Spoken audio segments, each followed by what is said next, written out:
2017. Here's the thing nobody remembers. Fortnite was never supposed to be a battle royale.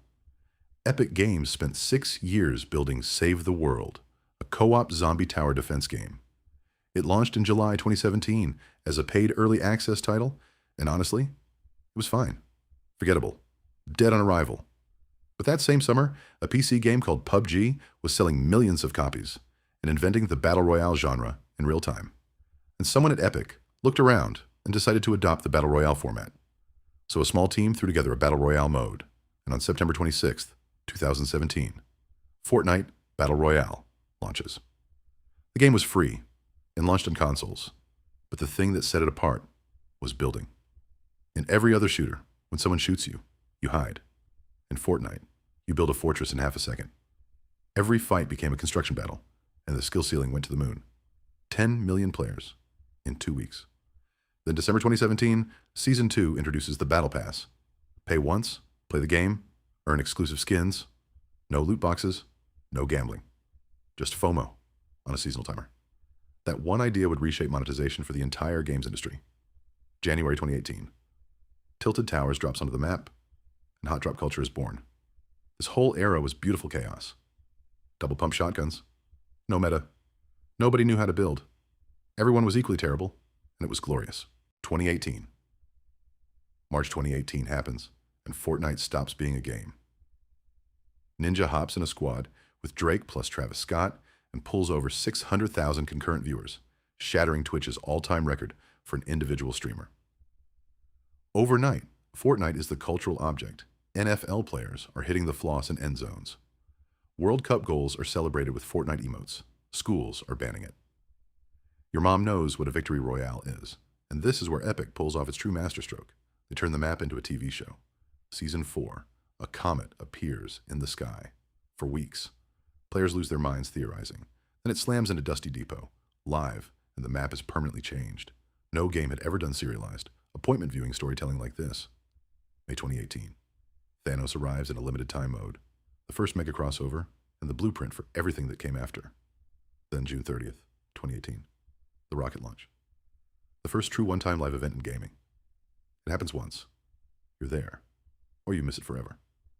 Millions of players logged in, just to stand still and stare at the sky. And a crack in that sky stayed there for the rest of the season. After that, the giant purple cube spawns and slowly wanders the map for weeks. The community names it Kevin. People held funerals for a cube. That's the level of attachment we're talking about. February 2019. Marshmello holds the first real in-game concert. Over 10 million players attend. Remember that number because it's about to get embarrassed. July 2019, the Fortnite World Cup at Arthur Ashe Stadium. $30 million prize pool. A 16-year-old named Booga wins $3 million and ends up on national television. But every empire overreaches. Season 10 adds the BRUTE mechs. Overpowered, hated, and the first time the community truly revolted. So Epic responds with the most insane marketing move ever conceived. October 13th, 2019. A rocket launches, the meteor finally hits, and everything, the map, the game, all of it, gets sucked into a black hole. The biggest game on Earth, replaced by nothing for 2 days. Record-breaking numbers of people watched. A black circle. And it worked. 2019. When the black hole cracked open, Chapter 2 fell out, and so did a brand new island, as well as a rebuilt battle pass. It was practically a sequel, and it also quietly added bots and skill-based matchmaking. Season 2 gave us Midas, spy bases, bosses, and mythic weapons for a lot of players. The peak of modern Fortnite. And then March 2020 hits the world locks down, and Fortnite becomes the place where an entire generation hangs out. It's not a game anymore. It's the third place, not home, not school, just there. Which sets the stage for April 2020. Travis Scott's Astronomical. The game turned into a stage, and a planet-sized Travis Scott stomped across the island, the sky ripped open, and players launched underwater between songs. 12.3 million concurrent players. In a single show, over 27 million uniques across the weekend. The music industry never looked at gaming the same way again. Then, August 2020, Fortnite picks a fight with Apple. Epic sneaks its own payment system into the iOS app to dodge Apple's 30% cut. Apple removes Fortnite from the App Store within hours. And Epic, clearly having planned this whole thing, instantly drops a parody of Apple's famous 1984 ad, Inside Fortnite, with the hashtag #FreeFortnite. A cartoon game about llamas triggered global antitrust battles and got itself banned from iPhones for years. Meanwhile, in-game, the Galactus event pulls 15.3 million concurrent players, which was a live event record. An entire season had just been handed to Marvel, and it worked so well that Fortnite fully embraced its destiny. The crossover machine, Mandalorian, Kratos, Master Chief, Predator. 2021. Spider-Man gets introduced and you get to swing and slide across the map. Movement finally feels modern, and Dwayne Johnson gets unmasked as the Foundation. Then in 2022, Epic does the unthinkable and removes building. It seemed temporary at first part of the storyline, but then the numbers came in, and all the players who couldn't build came flooding back. Zero build becomes a permanent mode. Darth Vader gets brought into Fortnite, and the game locks into a new rhythm. New chapters, new maps every single year, with the Fracture event ending the chapter on December 3rd, 2022. 2022. Chapter 4 launches on Unreal Engine 5.1, and it is genuinely one of the best-looking battle royale ever made. Hurdling reality augments dirt bikes as cyberpunk mega city and Optimus Prime. And yet something felt off, the cultural heat was cooling, and Fortnite felt like it was fading. Then November 3rd, 2023, and Epic hits the button nobody expected. Fortnite OG. The Chapter 1 map comes back. Old weapons, old PO is. Tilted Towers. Exactly where you left it in 2018. The very next day, Fortnite records 44.7 million players. In a single day, the highest in its entire history. Over 100 million hours played, in one day, 6 years after launch. Every lapsed player from 2018 logged back in at once, chasing a feeling.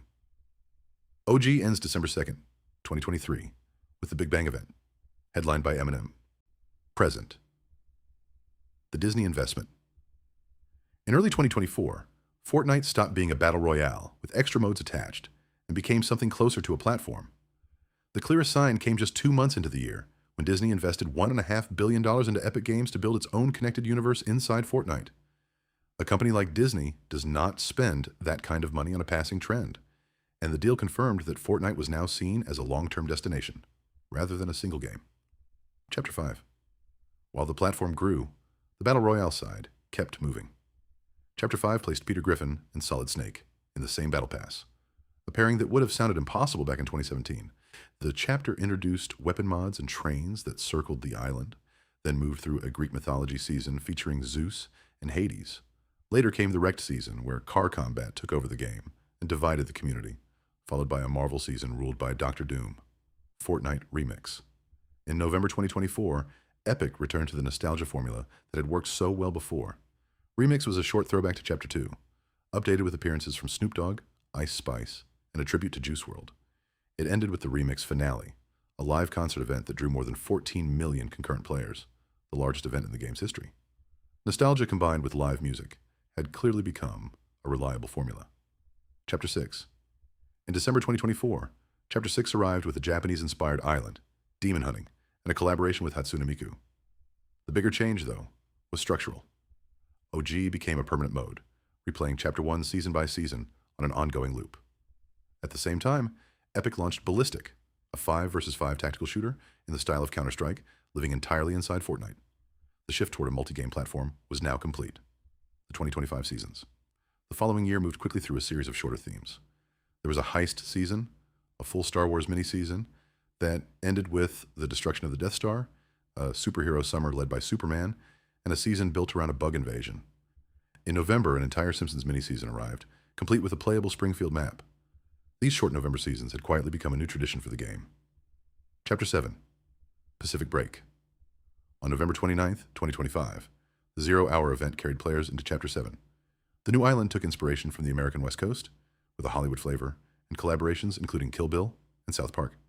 The 7 returned to the storyline as well.